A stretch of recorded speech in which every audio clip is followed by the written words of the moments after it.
Get the unmissable news stories of the day. This is the Beijing Hour. Examining the events that impact and shape China and the rest of the world. This is the Beijing Hour, 1 hour of news and information brought to you every weekday. Now here's your host. Shane Bigham with you on this Thursday, June 11th, 2026. You're listening to the Beijing Hour, coming to you live from the Chinese capital. On today's program, an international forum with a focus on the philosophy of promoting human rights through development has opened in Beijing. The U.S. says it's completed its latest round of strikes against Iran, as Tehran says it's closed the Strait of Hormuz. And reconstruction works now underway in the southern Philippines following the deadly earthquake on Monday. In business, two major trade events have opened in Yunnan province. In sports, the opening match of the 2026 FIFA World Cup is just a few hours away. In culture and entertainment, the second World Conference of Classics in Athens. Now the day's top stories. The 2026 Forum on Global Human Rights Governance has opened in Beijing. The discussions focus on the philosophy of promoting human rights through development. Over 400 guests from the UN and over 100 countries and regions are participating. 5 sub-forums at the event will tackle issues including the Global Governance Initiative, human rights challenges in the era of artificial intelligence, and green development. China's released a new National Human Rights Action Plan at the opening of the 2026 Forum on Global Human Rights Governance. The plan aims to ensure the principal position of the people is respected and the people's fundamental interests are safeguarded. Pan Dong has more. The fundamental principles of the action plan include safeguarding human life, values and dignity, advancing the cause of human rights in a lawful, equal, pragmatic, coordinated and concerted manner, and promoting the well-rounded development of individuals and the all-round progress of society. Over the next 5 years, China will respect the principal position of the people, safeguard their fundamental interests, promote social fairness and justice, and ensure that the gains of modernization benefit all people in a more adequate and fair manner. China aims to continue safeguarding human rights by advancing the following priorities. First, it vows to comprehensively advance the protection of economic, social and cultural rights through high-quality development. China will further implement the employment-first strategy and accelerate the protection of workers' rights and interests. On the health front, efforts will also be made to raise the average life expectancy in China to 80 years while reducing the neonatal mortality rate to 3 per 1,000. In terms of education, the country will promote the balanced development of compulsory education in a coordinated manner. It will ensure that the state financial expenditure on education reaches above 4% in GDP. China will also strive to improve the mechanisms for protecting civil and political rights, ensuring the right to life, the protection of personal information, and the freedom of religious belief are among the top priorities. Third, China will strengthen the protection of environmental rights. It will implement the Ecological and Environment Code, which was passed by the national legislature in March, and build a digital governance system for beautiful China, a vision that advocates harmony between humanity and nature. That includes achieving carbon peak before 2030. The action plan also says China will equally safeguard the rights and interests of all groups, including ethnic minorities, women, children, the elderly, and the disabled. The country will also guide a sound development of emerging human rights fields and continuously raise awareness of human rights by enhancing and promoting the education, research, training, and publicity of human rights. The action plan says China will actively advance global human rights governance.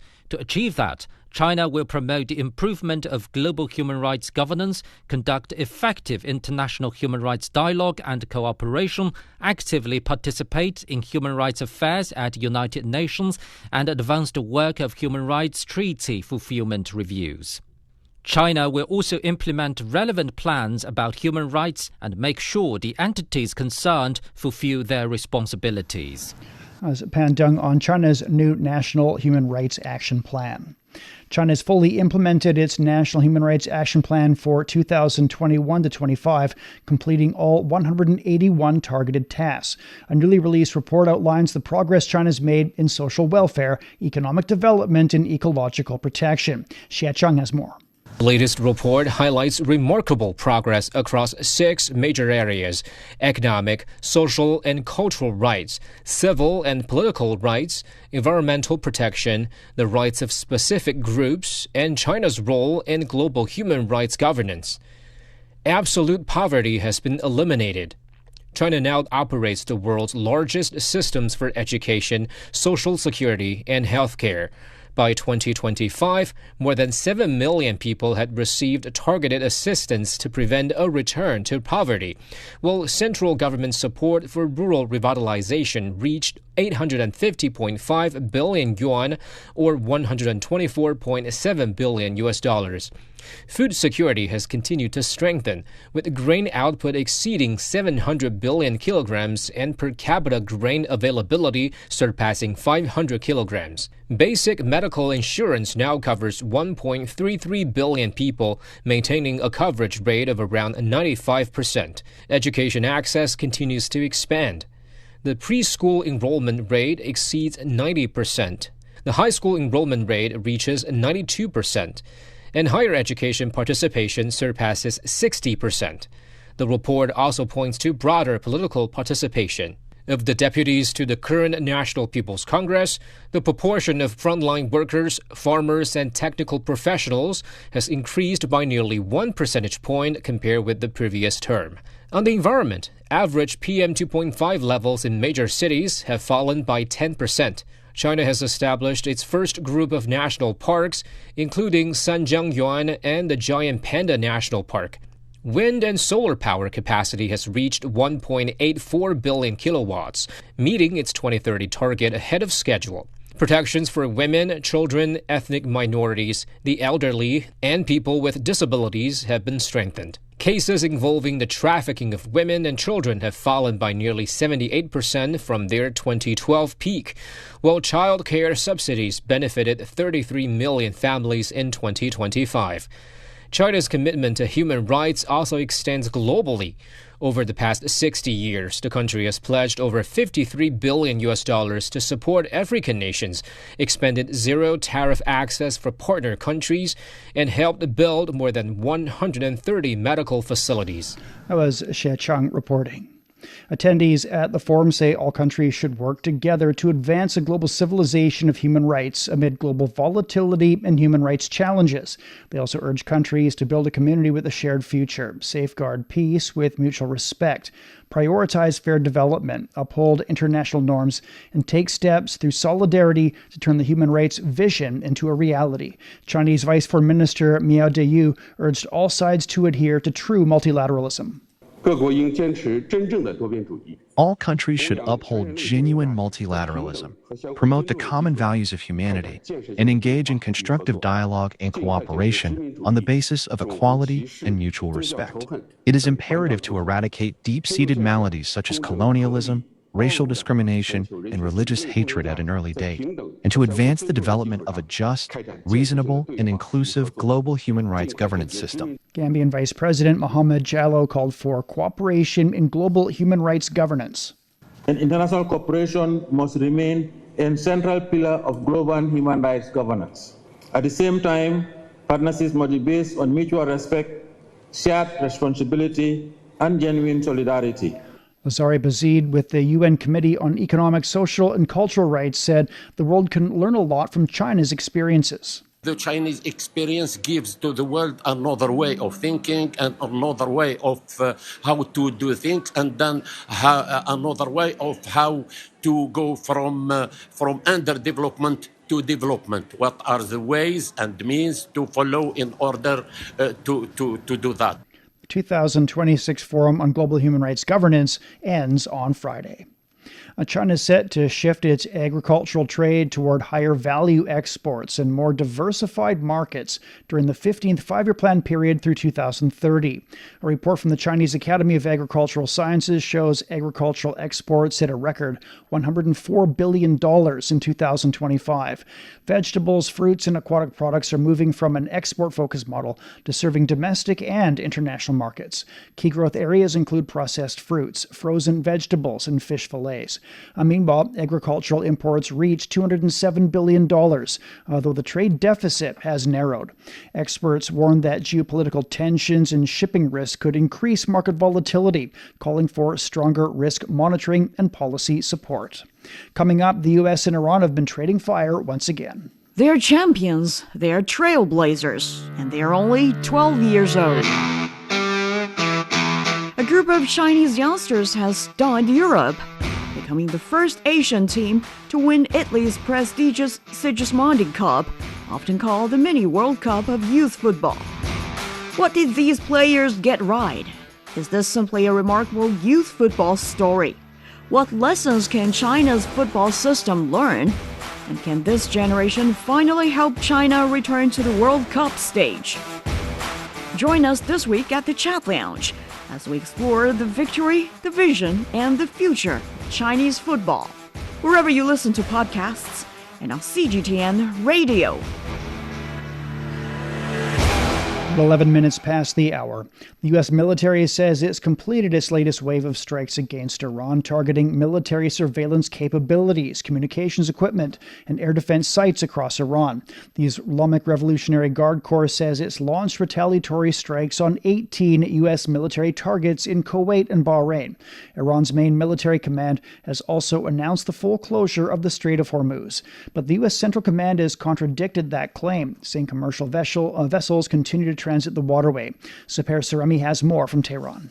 U.S. launches the strikes mostly on parts in southern Iran, like Kesht Island, Sidi, Hengam Island, and Bandar Abbas. Bandar Abbas, as you know, is one of the most important ports of Iran. So many targets were hit, according to reports. I reported from capital. The capital was calm, and there were some reports that the air defense has been activated in the west of Tehran, but I personally didn't see anything. But many places in southern Iran were targeted.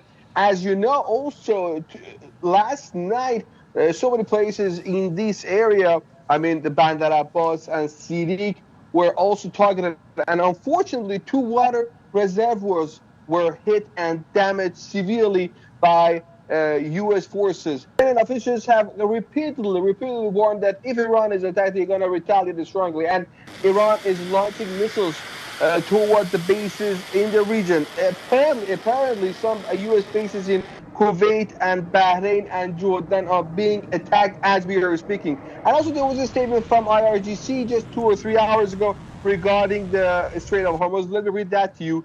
The Islamic Revolutionary Guard Corps Navy has announced the closure of the Strait of Hormuz until further notice, and citing repeated ceasefire violations by the United Nations. This announcement was read by State TV. He also said the Iranian armed forces will give a crushing and decisive response to any aggression and mischief by the U.S. military in the region. So for now, according to IRGC, the Strait of Hormuz is completely closed until further notice. As I said, as we were talking, I can see here some footage sent by some ordinary people to social media that missiles are being launched from different cities like Zanjan and Tabriz. But we don't know what the destinations are for sure now. But it seems that countries like Jordan, Bahrain, and Kuwait are among the targets that Iran has in mind. That was Saper Sarami in Tehran. The latest U.S. strikes against Iran come as President Donald Trump warns Tehran over delays in peace talks. Pressure is mounting on Trump amid bipartisan criticism of U.S. military operations in Iran. Earlier this month, the House of Representatives passed a war powers resolution to end military actions against Iran. Jim Spellman reports from Washington, D.C. this is a ceasefire in name only. President Trump, for the second day in a row, ordering these military strikes on Iran. The White House is saying that the targets were all military targets, including air defense systems, radar installations, drone command and control centers in Iran, centering on the southern coastal area. Pete Hegseth, the U.S. Secretary of Defense, in his comments said that these strikes were intended to create pressure on Iran to continue these negotiations, but that the U.S. was happy to continue doing more attacks if they didn't feel progress was being made with the talks. So kind of a mixed message there from the Trump administration. That resolution is essentially symbolic at best. It would require going back to the Senate, and then it would require President Trump to sign it into law. There's no chance that he's going to do that. But it is a sign of growing political liability around this issue here. From the Democrats, we hear criticism of President Trump saying this was poorly thought out, that President Trump should not have withdrawn the United States from the JCPOA during Trump's first term to begin with. And they're extremely critical of the impact that this has had on inflation in the United States, primarily by driving up gas prices. We're also hearing some criticism of President Trump from his fellow MAGA Republicans who say they supported him because of his vows to start no new foreign wars. And here the U.S. is again stuck in a war with no clear way out. So while that resolution may be largely symbolic, the political pressure that this is putting on President Trump and the White House is very real, and that is really creating pressure to find some sort of resolution as soon as possible. But it's not really clear if President Trump and the White House want to take any of the off-ramps available, because they fear that could make them look weak if they end up with a deal that they don't feel is as strong as their base wants it to be. That was Jim Spellman in Washington. Lebanese President Joseph Aoun says he'll pursue negotiations with Israel until the end. He says in a statement that diplomacy offers the best path to restore Lebanon's sovereignty. Israel's continued its attacks on southern Lebanon, killing at least 18 people. The Israeli military says it struck Hezbollah infrastructure and killed militants and intercepted a Hezbollah drone attack. Jonathan Regev has more from Tel Aviv. I think Israel is trying to make a point that the strikes in southern Lebanon will continue, will intensify, despite the threats which came earlier this week from Iran, saying that any attack on Lebanon, not only on Beirut, but on the entire Lebanese territory, will bring a reaction from Iran. We're seeing that this is not happening. Another issue that we should perhaps consider is the fact that negotiations, despite the tensions in the Persian Gulf, negotiations between the U.S. and Iran are continuing, and this may have an effect on the Lebanese front as well, meaning that we know that Iran is insisting to add all of the fronts, including Lebanon, in this agreement.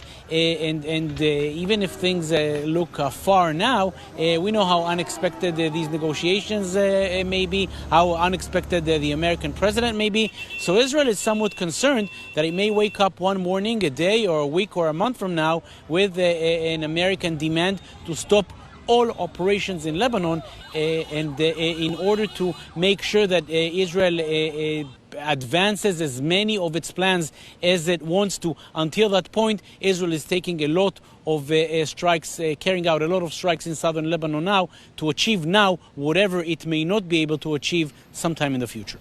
That was Jonathan Regev reporting. The UN chief has warned that escalating attacks and rhetoric across the Middle East risk triggering a full-scale war. Farhan Haq is deputy spokesperson for the United Nations Secretary General, and he says Antonio Guterres urged complete ceasefire and restored navigational rights. Mr. Guterres said that he is profoundly concerned it could trigger a full resumption of conflict. He said that the ceasefire is more like a lesser fire, as we have seen with the escalating attacks and rhetoric over the last 48 hours. We should not minimize the risk of lesser fire becoming full fire. In other words, full-scale war. The world needs to see a complete ceasefire, the Secretary General said, with navigational rights and freedoms restored. Hawk said the UN will deploy a team to investigate alleged violations. The UN also condemned the arbitrary detention of dozens of UN personnel by Houthi forces in Yemen, with one colleague dying in detention. Guterres called for continued dialogue to secure their release and to resume humanitarian work. China's called for diplomacy, restraint, and ceasefires to end the conflicts in the Middle East. Fu Song is China's permanent representative to the UN. He made the call at a Security Council meeting while presenting 4 proposals from Beijing. On Iran, it urged commitment to resolving disputes through peaceful means, enacting a genuine ceasefire, and withdrawing Israeli troops from Lebanon. And he also called for the restoration of normal shipping through the Strait of Hormuz. On Gaza, China called on the UN to push for a lasting ceasefire and implement the two-state solution. On Syria, China reiterated its support for advancing an inclusive political transition that's Syrian-led and Syrian-owned. It also urged all parties in Yemen to restart the peace process. And fourth, it called on the international community to provide aid for reconstruction, restoring economies and livelihoods affected in these conflicts. Coming up, reconstruction works begun following the deadly earthquake in the Philippines. You've been listening to programs from CGTN Radio. CGTN Radio. We invite you to visit us online for more audio, pictures, and in-depth reports. At radio.cgtn.com, you can access a wide range of programs and find your favorite news, talk, features, entertainment shows, and podcasts. Hear the difference with CGTN Radio. It's 21 past the hour. Post-disaster reconstruction is underway in the Philippines after the powerful earthquake that struck Mindanao on Monday. The quake has killed 45 people and displaced thousands of others. Local communities are facing the long road to rebuilding. Gretchen Malalad visited the quake's epicenter, where families are struggling to recover. As aftershocks continue to rattle parts of Mindanao, authorities are now shifting their focus from emergency response to recovery and cleanup. Here in General Santos City, crews are working to clear debris and assess the damage left behind by the powerful earthquake. One of the buildings that collapsed during the quake is housed a radio station on the upper floor and a fast food restaurant below. Heavy equipment is now being used to remove the rubble from the site, and this is not an isolated case. Across the city, dozens of structures have either collapsed or sustained significant damage, highlighting the scale of the destruction as recovery efforts move forward. But the destruction becomes even more severe closer to the source of the quake. Reaching some of the hardest hit communities has been a challenge, with pockets of landslides slowing access into the area. Here, the force of the quake left a trail of destruction. We are now here in Sarangani province, the epicenter of the powerful earthquake, and scenes like this have become all too common across the area. This house is completely collapsed when the quake struck. The force of the shaking was so intense that the entire walls gave way, leaving the families with little more than piles of concrete, wood, and twisted metal. Residents have now returned to what remains of their homes, trying to salvage whatever belongings they can. Authorities say dozens of homes across Sarangani suffered the same fate, particularly in communities closest to the epicenter. For many families here, the challenge is no longer just surviving the earthquake itself, but figuring out how to rebuild their lives in the days and weeks ahead. I was on the other side of the house during the earthquake, and the house started shaking violently. I lay on the ground and saw my house collapse. I'm distraught that I have no place to live and all of my things are gone. I'm devastated, and it pains me because everyone here is affected. We are now here at the town of Glan Sarangani, one of the hardest hit, but this is far as we can go. Landslides have blocked the roads, boulders of rock lay on the side of the road. A part of the mountain up ahead has collapsed and completely covered the whole road. Clearing operations are now underway. Also in other areas in this town, tons of soil and debris came crashing down slopes, burying homes and trapping residents during the height of the earthquake. Authorities say some of the 17 fatalities reported here in Glan were caused by these landslides. The death toll from this disaster has risen to more than 40 people, and this is expected to rise as rescue teams gain access to remote areas and continue assessing the full scale of the destruction. That was Gretchen Malalad reporting. East African countries are struggling from the effects of the Ebola outbreak in the Democratic Republic of the Congo. Among the hardest hit is Uganda, with travel restrictions, event cancellations, and tighter border controls slowing tourism and trade. Isabel Nakiria has more from Kampala. Business has ground to a halt for this sightseeing tour company in Kampala. Travel restrictions and suspension of festivals have left its buses parked and idle. Tour operators say a growing number of cancellations is putting increasing pressure on their finances.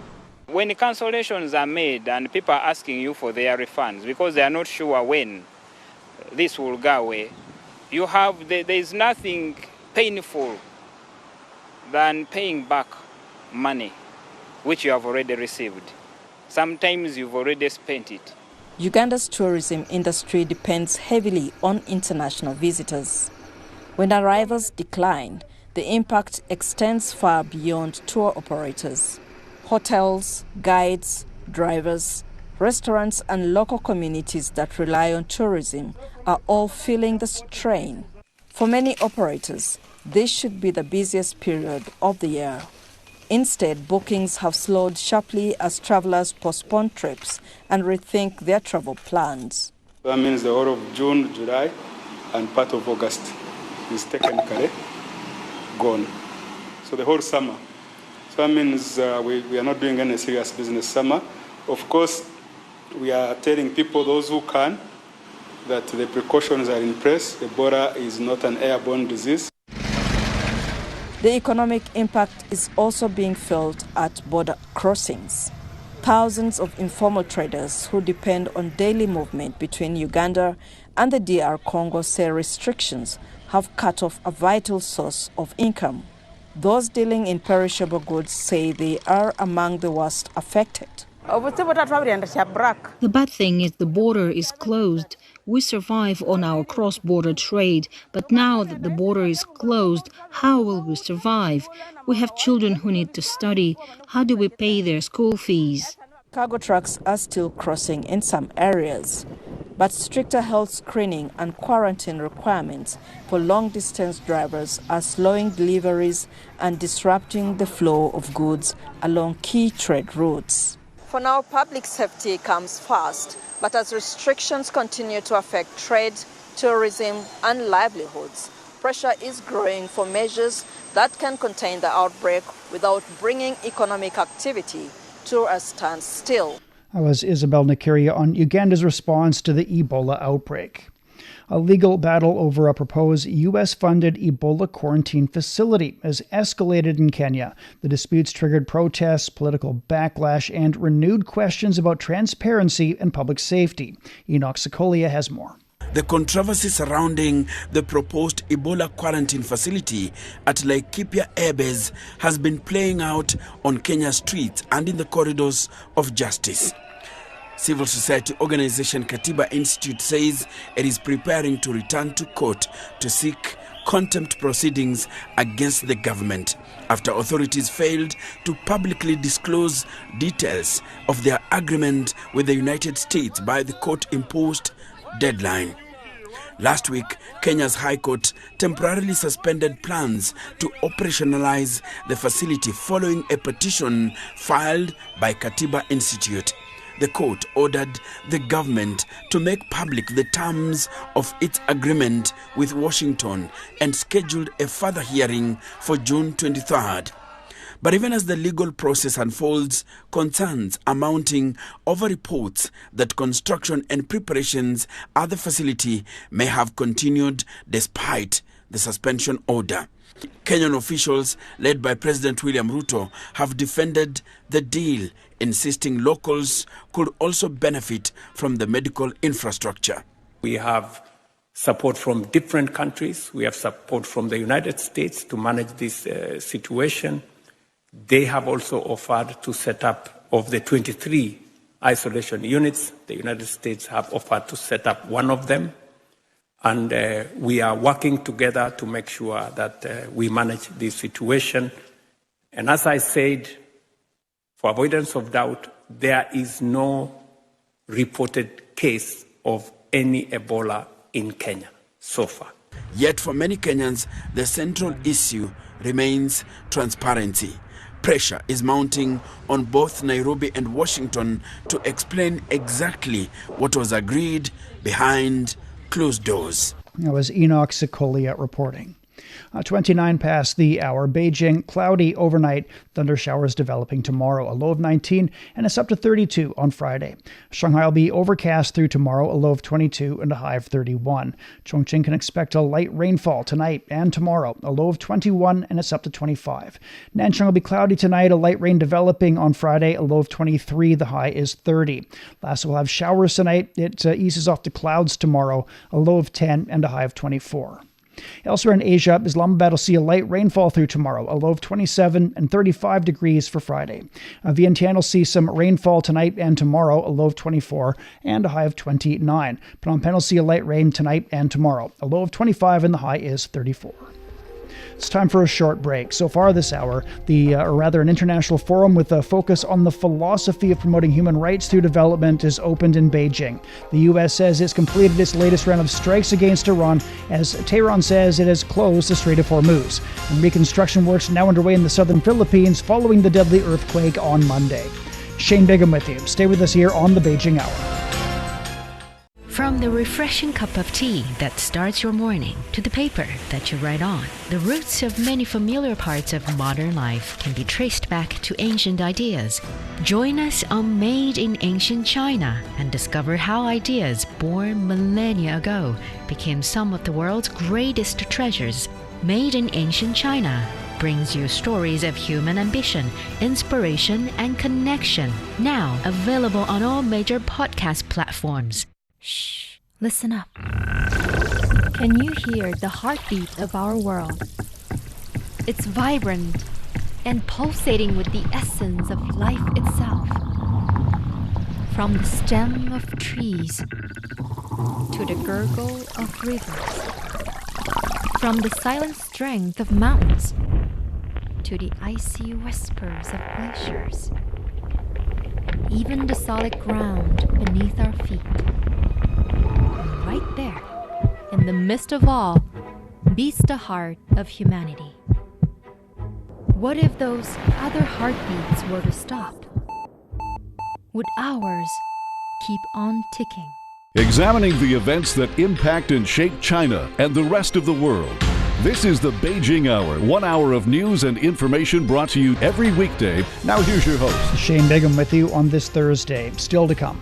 In business, 2 major trade events have opened in Yunnan province. In sports, the opening match of the 2026 FIFA World Cup is just a few hours away. In culture and entertainment, the Second World Conference of Classics in Athens. To contact us, you can email radio@cgtn.com or follow our X account @CGTN Radio. You're also welcome to subscribe to our Substack newsletter Beyond Beijing for the world's biggest stories, along with sharp insights and exclusive analysis. But first of all, with the check of the headlines, here's Tianli. Thank you, Shane. China has called on the international community to remain vigilant against the revival of Japan's militarism. Foreign Ministry spokesperson Lin Zhen made remarks following reports about the Japanese government's claim that it adheres to its exclusively defense-oriented policy and that its path as a peaceful nation remains unchanged. While Japan pays lip service to peace and defense, it is aggressively charging down the path of remilitarization. It has continuously hiked its defense budget by staggering margins, loosened restrictions on lethal weapon exports, pushed for the deployment of medium and long-range missiles, expanded its offensive military capabilities, stockpiled vast amounts of sensitive nuclear materials, and advanced moves to revise its pacifist constitution. In doing so, Japan has effectively torn off the mask of being a so-called peaceful nation. The international community must remain highly vigilant against these developments and must never allow the revival of Japan's militarism. The House of Councillors of Japan passed legislation on Wednesday facilitating the concurrent service of national and local public employees as reserve personnel of the self-defense forces, lowering barriers to their mobilization in emergency situations. China has released a National Human Rights Action Plan at the opening ceremony of a forum on global human rights governance in Beijing. The action plan covers a 5-year period until 2030 and aims to make sure that the people's principal position is respected, their fundamental interests safeguarded, social fairness and justice promoted, and the fruits of modernization benefit all people more fairly and extensively. It also stressed accelerating modernization in agriculture and rural areas and improving the education, social security, and healthcare systems. The World Health Organization's representative in China's sister country has developed practices to promote physical activity that are worth promoting internationally. Martin Taylor noted China's progress in creating an environment that makes exercise more accessible. He also praised China's investment in public spaces and highlighted the availability of shared bicycles in Chinese cities, which have made cycling an accessible form of exercise for millions. China has launched a new integrated smart system to monitor water pollution and biodiversity. The system uses satellites, drones, mobile monitoring vehicles, and ground equipment. At the Ministry of Ecology and Environment's Satellite Center, a national database shows thousands of monitoring points across the country. When satellites detect abnormal water quality, drones are quickly deployed to find pollution sources. Officials say they are also training large language models using historical data. These models can identify signs of pollution in water bodies showing unusual colors like yellow, black, or milky white. The feedback helps further improve the system. The technology aims to better address public concerns over pollution, especially in small and micro water bodies. The U.S. military says it has completed its latest wave of strikes against Iran, targeting military surveillance capabilities, communication systems, and air defense sites. The Islamic Revolutionary Guard Corps says it has launched retaliatory strikes on over a dozen U.S. military targets in Kuwait and Bahrain. Tehran also announced a full closure of the Strait of Hormuz. However, the U.S. Central Command has contradicted the claim, saying commercial vessels continue to transit the waterway. All right, thank you very much. That's Tian Li with headlines. You're listening to the Beijing Hour, and coming up in business, 2 major trade events have opened in Yunnan province. The Beijing Hour, your window on China and the rest of the world. 36 past the hour. And with business now, here's Wang Ziheng. Thank you, Shane. First up, a quick look at the Chinese mainland markets where equities declined on Thursday, led by losses in tech shares. Fresh escalation in the Middle East tensions also weighed on investor sentiment. The Shanghai Composite fell nearly 0.2%, while the Shenzhen component dropped nearly 0.7%. Elsewhere in China, the Hang Seng Index declined 0.6%. In Japan, the Nikkei was nearly flat. The 10th China South Asia Expo and the 30th Kunming Import and Export Fair have opened in Yunnan province. More than 60 countries, regions and international organizations are taking part in this year's events, running through next Tuesday. Authorities say passenger traffic at Kunming Changshui International Airport has risen sharply ahead of the expo, with daily cross-border travel averaging nearly 10,000 trips since Sunday. That's up nearly 15% from a year ago. Foreign arrivals have increased significantly, with visitors from South and Southeast Asia accounting for more than 76% of the total. Airport authorities expect more than 60,000 cross-border passenger trips during the 6-day event. A Bangladeshi exhibitor expressed optimism for the fair. We order from Bangladesh and we bring our product to display here and to sell here. Impression is very good because this is not only a business part, another part is your weather. You are so familiar, so friendly, and we are very comfortable to deal with you. That's why we do like Kunming, come, again come. This is. To accommodate the growing number of international visitors, border authorities have introduced a range of measures. Liu Jie, deputy head of a border inspection team in Kunming, noted the efforts. We have opened dedicated immigration channels for expo participants and expanded digital services, including online arrival card registration, to make entry procedures more convenient for foreign visitors. The surge in cross-border travel reflects the growing importance of the expo as a platform for regional exchanges.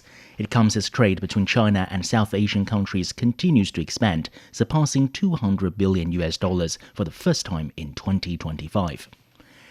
Air travel bookings are climbing in China ahead of the upcoming Dragon Boat Festival holiday, with traditional cultural attractions and grassland destinations drawing growing numbers of travelers. Travel data platform Veriflight says domestic flight bookings for the holiday have surpassed 1.8 million, while international bookings have exceeded 580,000, up around 8% from a year ago. Cities including Beijing, Shanghai, Guangzhou and Chengdu remain popular destinations. Guangzhou and Shenzhen have seen particularly strong demand, boosted by Dragon Boat Festival events such as boat races and traditional banquets. Meanwhile, Hulunbuir in northern China has emerged as one of the fastest growing destinations, with flight bookings doubling from a year earlier. Looking beyond the holiday, summer international travel is also gaining momentum. As of Tuesday, bookings for international flights in July had exceeded 3.4 million, up about 5% on a yearly basis. General Manager Zhao Nan at Veriflight noted that airfare trends varied by destination. Ticket prices to destinations such as Singapore and the United Kingdom are rising noticeably due to changing supply and demand dynamics and higher fuel surcharges. By contrast, fares to nearby destinations such as Bangkok and Seoul have remained relatively stable thanks to ample flight capacity. Now, inbound tourism is also showing strong growth. Shi Ke is a researcher at the Big Data Research Institute of travel platform Qunar. She said a growing number of international travelers are exploring destinations beyond China's major cities.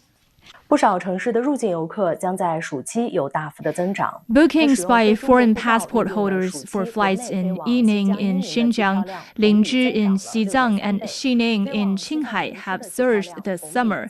Demand for flights to Jieyang, Guilin, and Nanchang has also more than doubled from a year ago. Industry observers say the strong performance of inbound and outbound travel reflects sustained demand for international tourism during the summer season. Now, the Chinese Commerce Ministry and 7 other departments have released a plan to combine railway development with tourism to get people spending more on travel and related services. Key initiatives include optimizing station layouts for easier tourist access, incorporating local cultural elements into station design, and creating dedicated waiting areas. According to the plan, by 2030, China is set to operate over 160 dedicated tourist train sets. The plan also promotes partnerships between tourism-oriented trains and well-known IPs. In addition, cross-border routes connecting China with Laos, Kazakhstan, Vietnam and Russia are on the horizon. To support these efforts, some local governments may offer subsidies, or financial institutions will help fund equipment upgrades. China's tourist trains are playing a vital role in boosting consumer spending and regional growth. In 2025, trips surged 34% on a yearly basis to nearly 2,500. The momentum continued in the first quarter of 2026, with over 600 trips made in the 3-month period. Success depends primarily on local tourism resources. In Sichuan, the China State Railway Group operates the Panda Express, featuring the iconic animal and spicy regional cuisine. Despite premium pricing, tickets sell out quickly. Operators have also expanded services beyond the carriage. In Shandong, a tourist train connects 11 cities, allowing passengers to visit around 170 scenic sites at a discount. Train operators are also making efforts to expand their user base. With China's aging population, some trains now feature age-friendly facilities and medical services to attract wealthy seniors. Meanwhile, trains targeting families, students, and sports fans are also diversifying offerings. For more insights on China's railway tourism, Lincoln Humphreys earlier spoke with Zhu Jiayi, a research fellow at Shanghai University of International Business and Economics. So what initiatives can most effectively expand and upgrade consumption scenarios along China's tourism corridors on the railway there? What more do Chinese consumers want from their train journeys right now?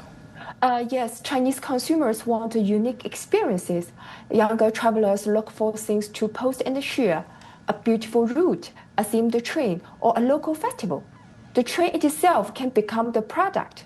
Operators can add tourist trains, dining cars with regional food, and themed cabins built around the local culture. Stations can also become hubs.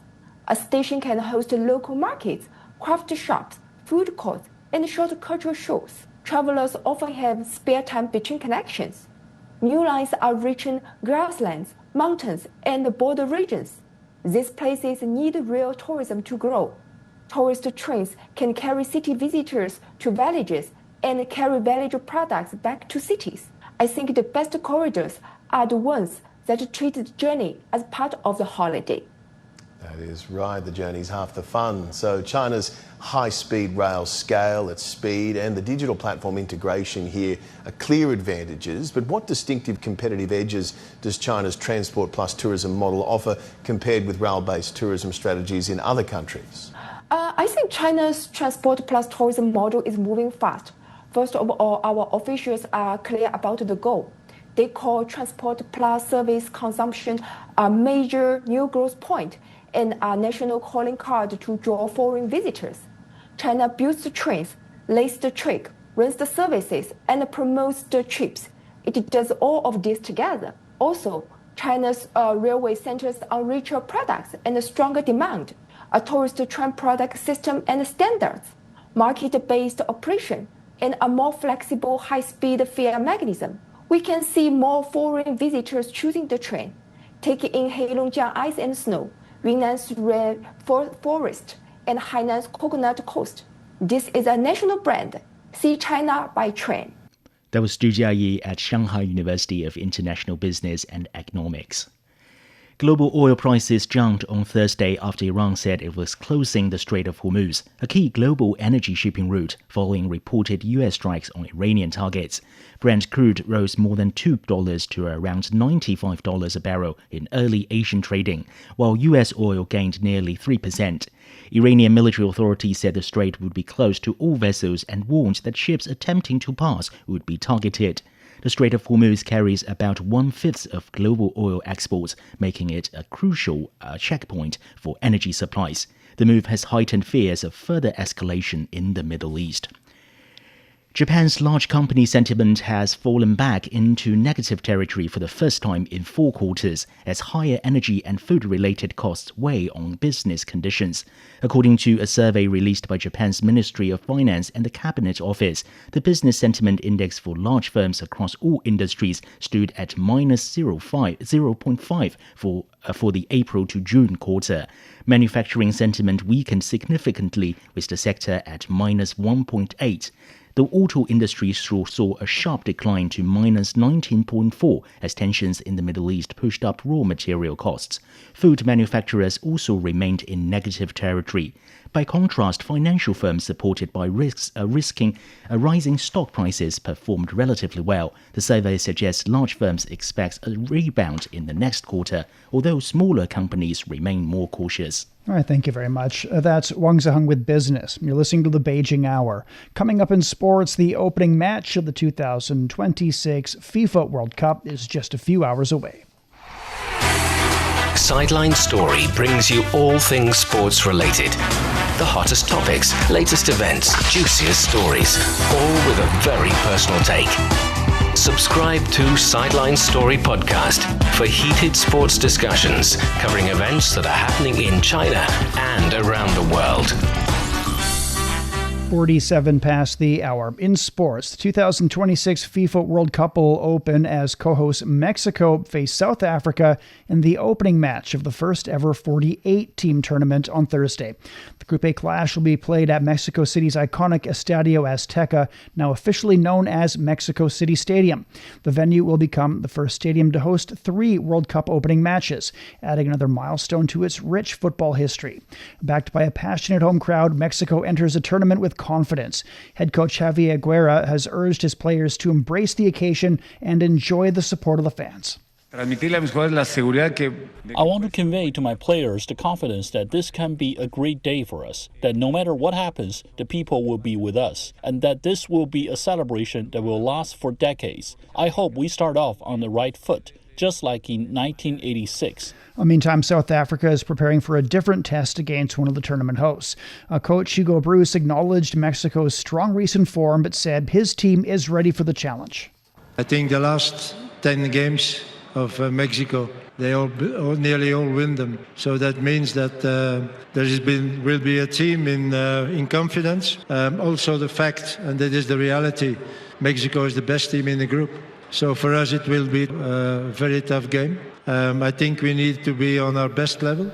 And the spotlight will also be on the stadium itself. Opening in 1966 and holding more than 83,000 spectators, the venue's being upgraded ahead of the tournament, including a rebuilt drainage system designed to cope with Mexico's rainy season. Estadio Azteca has witnessed some of the World Cup's most memorable moments, including title-winning campaigns by Pele's Brazil in 1970 and Diego Maradona's Argentina in 1986. It'll once again take center stage on Thursday as football's biggest tournament begins a new chapter across Mexico, the United States, and Canada. Staying in football, two of the sport's traditional powerhouses continue their preparations for the 2026 FIFA World Cup. Two-time champions France are in Boston with their sights set on reclaiming the trophy they won back in 2018 before finishing runners-up 4 years later. Led by captain Kylian Mbappe, Les Bleus are widely regarded as one of the tournament favorites and will begin their campaign against Senegal next Tuesday. France faces a challenging Group 1 schedule that also includes Iraq and Norway, who qualified with a perfect record. Head coach Didier Deschamps is aiming to make history by becoming the first manager in nearly 90 years to win 2 World Cup titles as coach, having already lifted the trophy with France in 2018 and as a player back in 1998. Meantime, 4-time champions Germany continued training in North Carolina ahead of their opening match against World Cup debutants Curaçao on Sunday. German defender David Raum said the team wants to achieve the absolute maximum. The way we are set up, I believe the signs are very good that we will go very far in this tournament. We are Germany, we have high standards for ourselves, and when you enter a tournament, you want to achieve the absolute maximum. Drawn in Group E, Julian Nagelsmann's side will also face Cote d'Ivoire and Ecuador as they seek to advance to the knockout rounds. Germany arrives in the tournament determined to bounce back from the disappointment of Qatar 2022 when the team suffered a group stage exit. Portugal and England completed their final World Cup warm-up matches with victories, boosting confidence ahead of the tournament in the United States. Portugal defeated Nigeria 2-1 in its last preparation game before departing for Florida, where the team will establish its World Cup base camp. Pedro Neto and Francisco Coracio scored the goals for Roberto Martinez's side, while veteran captain Cristiano Ronaldo, preparing for a record 6th World Cup appearance, was unable to find the net. The result extends Portugal's positive momentum heading into Group K, where it'll face the Democratic Republic of the Congo, Uzbekistan, and Colombia. Meantime, England produced an encouraging display in a 3-0 victory over Costa Rica in Orlando, despite an hour-long delay caused by severe weather and a waterlogged pitch. The performance was a marked improvement from England's previous outing and pleased head coach Thomas Tuchel, who has been seeking greater intensity and cohesion from his squad ahead of the World Cup. Tuchel said the team showed clear progress tactically and physically as players continued adapting to the hot conditions in the United States. He also praised the work rate and attacking movement of his players, highlighting Jude Bellingham's impact in a more advanced role alongside captain Harry Kane. England will play a closed-door friendly against local club Miami United before opening its World Cup campaign against Croatia on June 17th. And the New York Knicks are one win away from capturing the NBA championship. This came after the Knicks produced a remarkable comeback victory over the San Antonio Spurs in Game 4 of the NBA Finals on Wednesday. Trailing by as many as 29 points, the Knicks fought back to secure a dramatic win on OG Anunoby's game-winning basket in the closing seconds. The rally set a new NBA Finals record for the largest comeback in a championship series history. You're listening to the Beijing Hour. Coming up in culture and entertainment, the Second World Conference of Classics in Athens. The best military commander is not he who fights 100 battles and wins every one of them. The best military strategy does not lead to the desiccation of the enemy's capital city. Decoding the Art of War will help you understand why there's no art in war and how Sun Tzu stayed undefeatable using the science of war, with fun stories and insightful breakdown of famous battles. Find Decoding the Art of War wherever you listen. 53 past the hour. In culture and entertainment, more than 200 participants have attended the Second World Conference of Classics in Athens. The two-day conference is on dialogue between ancient and modern civilizations, has brought together Chinese and Greek experts, as well as scholars from all over the world. Evangelos Sipsis has more on the discussions. It has to be here in Athens. The discussions had to be around how the classical thought and wisdom actually can help tackle some of the most difficult questions that our society is asking, some of the biggest issues that our society is facing. More than 200 scholars, actually from 20 countries, predominantly from Greece and China, have gathered to examine critical thinking of the classical times and examine that, how that could be translated to the 21st century. How could that actually tackle geopolitical tension? How could it tackle environmental issues that we're facing, but also social division? A lot of this discussion that had been taking place in the panels over the past few days had to focus a lot on the bridge connecting between the East and the West, not only promoting the classical thought of the past, but promoting how scholars can come together in the numerous of events and discuss things that are not only to do with lecture halls or with books, but to address some of the most difficult issues that we are facing today. And when we spoke to a lot of those scholars, when a lot of these panels were taking place, that's exactly what these scholars and academics were saying, that in order to be able to look ahead of us, we need to look in the back, meaning we need to look in the past to be able to understand how we can overcome these issues. And now this is what they're hoping to come out of these summits, how we can advance and not only look at the classical thoughts as something of the past, but look at it as something as the future, and focusing specifically, because a lot of the panels were discussing about artificial intelligence, how artificial intelligence can not be a battle or to debate classical thinking, but to promote it. That was Evangelo Sipsis reporting. A senior UNESCO official says China remains a vital partner for the agency in promoting education, science, and culture. East Asia Director Shahbaz Khan said cooperation with China is increasingly important as the world faces challenges, including climate change, conflicts, and geopolitical tensions. He stressed the value of dialogue among civilizations, saying greater understanding between cultures can help bridge differences, and the Global Civilization Initiative is part of that. Climate change is an existential threat to humanity. And of course, wars and geopolitical challenges still remain. So GCI is more important than ever before. We need intercultural dialogue. If we talk to each other, we can get over many of these differences. And if we understand each other's civilizations, there would be a better future for everyone, and we can create opportunities for sustainable development. Khan also praised China's leadership in applying advanced technologies to heritage and environmental conservation. He said innovations such as artificial intelligence, 3D modeling, and remote sensing are helping preserve cultural and natural sites and can provide useful examples for developing countries. He noted that UNESCO and China have expanded cooperation through scholarship programs, research partnerships, and new education initiatives.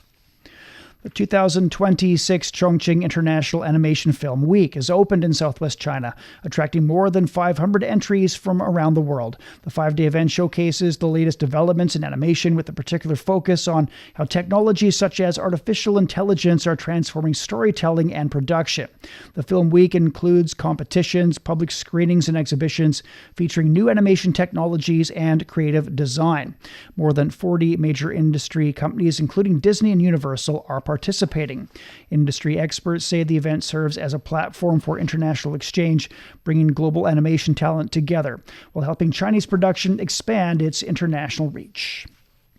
57 past the hour. Checking the forecast before we go. Beijing will be cloudy overnight. Thunder showers developing tomorrow. The low's 19. It's up to 32 on Friday.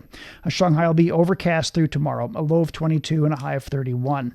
Chongqing will get a light rainfall tonight and tomorrow. A low of 21 and a high of 25. Nanchang's cloudy tonight. A light rain developing tomorrow. It's down to 23. A high of 30 for Friday. Lhasa will see showers tonight, becoming cloudy tomorrow. A low of 10 and the high is 24. And that's it for this edition of the Beijing Hour. Making news today, an international forum with a focus on the philosophy of promoting human rights through development has opened in Beijing. And the U.S. says it's completed its latest rounds of strikes on Iran, as Tehran says it's closed the Strait of Hormuz. On behalf of the staff, this is Shane Bigham in the Chinese capital, hoping you'll join us for the next edition of the Beijing Hour and open a window to the world together. Find the Beijing Hour at precisely 6 p.m. Beijing time. We meet you on podcast and on air every weekday. The Beijing Hour, your window on China and the rest of the world. He can't live without the Yellow River in his eyes. The Yellow River is so noble and elegant. Both my grandpa and dad made a living from the river. Would you like to move away from the Yellow River? I don't think I will. I love it so much. The Yellow River, the second longest river in China, is regarded as a shaping force in the history, economy and culture of northern China. Today, about 100 million people live within its water basin, making up nearly 9% of the country's population. How is climate change felt at its headwaters, and what are the locals doing to cope with it? What are the descendants of the boatmen doing? What has kept some people from leaving their home village by the river, and what has drawn others back? Could the fading fishing community revive in the time of digital transformation? From 2021 to 2024, our reporters visited the upper, middle and lower reaches of the Yellow River, talked to the herders, farmers, boatmen, fishermen and eco-activists who share a close bond with the river, and present their stories in pictures, podcasts and videos, all in our 12-part series, The Yellow River Mosaic, available only on CGTN Radio